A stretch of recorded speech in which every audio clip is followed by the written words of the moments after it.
Hello everyone, good morning. আমি সুস্মিতা চলে এসেছি আবার একটা নতুন ভিডিও নিয়ে।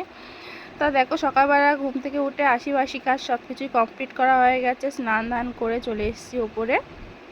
তারপরে তো একটু চা করে খেলাম। চাটা করে খাওয়ার পরে ছেলে উঠে পড়েছে, ছেলেকে ব্রাশ ট্রাশ করিয়ে দিচ্ছি। আর এদিকে ছেলে স্কুলে নিয়ে যাবে আজকে ডিম ভুজিয়া, সেটা বানাচ্ছি। আর একদিকে দুধ গরম বসিয়ে দিচ্ছি ছেলেকে খাওয়াবো বলে। দেখো, এদিকে আমার বাবিনকে খাওয়ানো হয়ে গেছে, স্নান করিয়ে দিয়ে এখন স্কুলে যাওয়ার জন্য আমি রেডি করছি। আর স্কুলের ড্রেস তো পরানো হয়ে গেছে। এত দুষ্টামি করে না স্কুলের ড্রেসটা পরানোর সময়।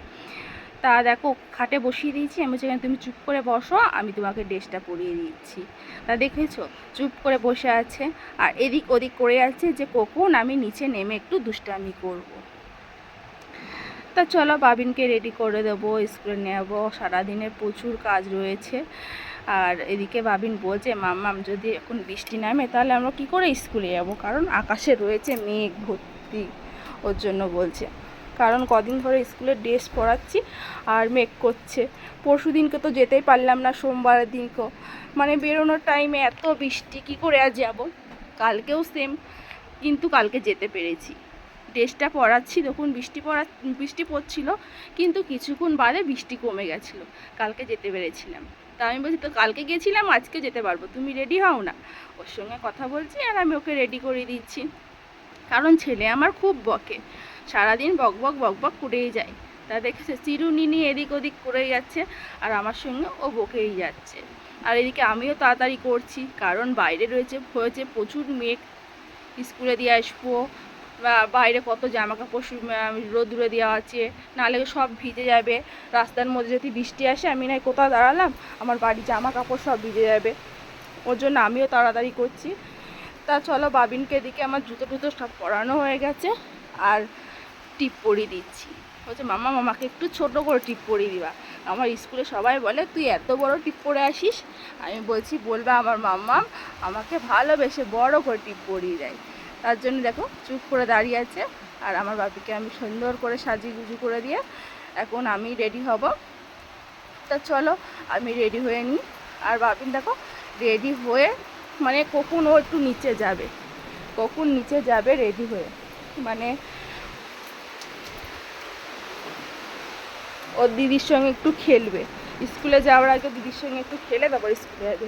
যেহেতু দিদি স্কুলে যেতে পারছে না, দুদিন ধরে দিদির একটু শরীরটা খারাপ আছে, ওর জন্য বাড়িতে আছে। নাহলেও দিদিও প্রত্যেক দিন স্কুলে যায়, স্কুল বন্ধ করে না। তা চলো, এদিকে দেখো টিফিন দিয়ে দিলাম, আমি ব্যাগের মধ্যে জল দিয়ে দিলাম।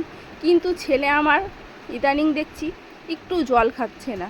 এতক্ষণ স্কুলে থাকে, গরমের মধ্যে একটু জল না খেলে হয়? একটুখানি বোতলে করে জল দিই, তাও জলটা খায় না। তাই বলছি, বাপি জলটা খাবে। স্কুল থেকে বাড়িতে এসেই বলবে, মাম্মা আমার পেটে ব্যথা হচ্ছে। আমি বললাম, জল খাবে, নালে পেটে ব্যথা হবে। ওর জন্য দেখো ছোটো থেকেই বোতল দিয়েছি, ফালতু বড় বোতল দিইনি, কারণ ও জল খায় না তো ফালতু অতটা ওয়েটটাও বইবে। ওর জন্য ছোটো করে বোতল দিয়েছি, সেটুকুনি জলও খায় না। আর এদিকে দেখো আমিও রেডি হয়ে গেছি। আর মেঘলা মেঘলা ওয়েদার থাকলে হবে কি, গরম কিন্তু প্রচুর রয়েছে, ভীষণ গরম। তা দেখো হালকা পাতলাভাবে রেডি হয়ে নিলাম। এই আমার রেডি হওয়ার এই। তা চলো, এখন আমি বাবিনকে নিয়ে স্কুলে যাই। আর এদিকে আমি বাবিনকে নিয়ে স্কুলে চলে এসেছি। রাস্তায় যে এত ভিড়, কারণ ছুটি, মর্নিং স্কুল হয়, ছুটি হয়, আবার বেড়ে স্কুল হয়, তারা আসছে। ছেলেকে তো ওকে স্কুলে দিলাম, আবার স্কুলে দিয়ে আসার সময় আবার একটু গেছিলাম বাজারে। যেহেতু আমাদের বাজারের সঙ্গেই বাড়ি, সাইকেলটা সাইডে রেখে একটু গেছিলাম বাজারে। তো একটু কিনেছি বেগুন, বাসন মাজার সাবান, একটু লঙ্কা গুঁড়ো, হলুদ গুঁড়ো, এটাই কিনেছি। তারপরে আর কি, ছেলেকে স্কুল থেকে দিয়ে আসার পরে রান্না করতেও বসে গেছি। আর রান্না করছি চাল কুমড়ো ভাজা, আর বেগুন নিয়ে এসেছিলাম, বেগুন দিয়ে করবো গাঁটি কচু আলু দিয়ে ইলিশ মাছের ঝোল। রান্না বান্না কমপ্লিট করে কাজকর্ম সেরে এখন আবার যাব ছেলেকে স্কুল থেকে আনতে, কারণ ছেলের আবার ছুটির টাইম হয়ে এসছে। ওই জন্য তাড়াতাড়ি করে সমস্ত কাজ গুছিয়ে নিলাম। এখন চলো ছেলেকে স্কুলে আনতে যাবো। আর বাইরে কিন্তু পড়েছে প্রচুর মেঘ, আর এদিকে হাওয়াও দিচ্ছে। তা চলো আগে ছেলেকে স্কুল থেকে এনে নিই, পরে তোমাদের সঙ্গে আবার কথা বলছি, কারণ যেতে তো একটু টাইম লাগবে স্কুলে। তারপরে আর কি, ছেলেকে স্কুল থেকে নিয়ে আসার পরে ছেলেকে খাওয়ানো হয়ে গেছে, এখন আমরা খেতে বসেছি। আর দেখো আজকে কী রান্না করেছি, আলু সিদ্ধ করে মাখা করেছি, আর এখানে চাল কুমড়ো ভাজা, তোমাদেরকে যেটা আগেই দেখিয়েছি, চাল কুমড়ো ভাজা। আর এটা হচ্ছে আমার সবথেকে ফেভারিট তরকারি, গাটি কচু দিয়ে ইলিশ মাছ বেগুন দিয়ে ঝোল। এটা আমার খুব খুব ফেভারিট। তা চলো, আজকে দুপুরে তো এই রান্না বান্না করেছি, এটা দিয়ে আমরা এখন খাওয়া দাওয়া করবো। তারপরে আমার বাবি শুয়েছে খাটের মধ্যে, ফোন দেখতে শুয়েছে। তারপরে খাওয়া দাওয়ার পরে বাবিনকে একটু ঘুম পাড়াবো, নাহলে পরে তো ছেলে আমার ঘুমাবে না, দুষ্টামিও চলতেই থাকবে। তো চলো বাবিনকে খেয়ে নিয়ে বাবিন ঘুম পাড়াই। ঘুম থেকে উঠে সন্ধেবেলায় একটু পেঁয়াজি করলাম। এই যে কিছুটা ভাজি আর ভাজা হয়ে গেছে, তো সন্ধ্যাবেলায় একটু খেতে ইচ্ছে করে একটু ভাজা পোড়া জিনিস।